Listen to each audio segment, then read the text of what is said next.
Guillaume, pourquoi la matrice de délégation de pouvoir, ça peut changer la donne? Bah, tout simplement parce qu'une délégation de pouvoir, dans 98% des cas, elle ne tient pas, pour plein de raisons. Premièrement, autorité, compétence, moyens.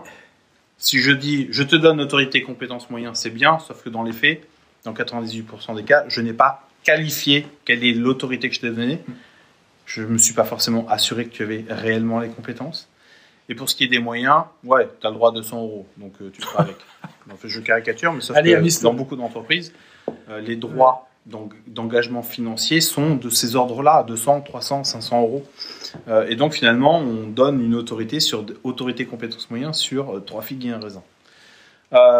Et ça, c'est juste sur l'aspect, je t'ai donné une délégation de pouvoir.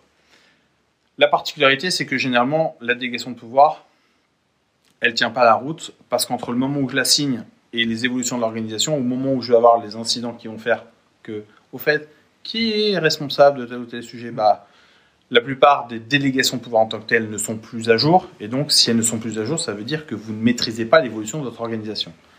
Et c'est là un des points clés. La matrice de délégation de pouvoir de prévention, elle a pour but non pas de donner autorité, compétences, moyens, mais bien de décrire en quoi chacune des positions dans l'organisation va avoir un rôle plus ou moins important dans chacun des sujets. Je vous donne un exemple. Qui, aujourd'hui, dans votre organisation, valide le plan d'action qui concerne votre service? Tic-tac, tic-tac.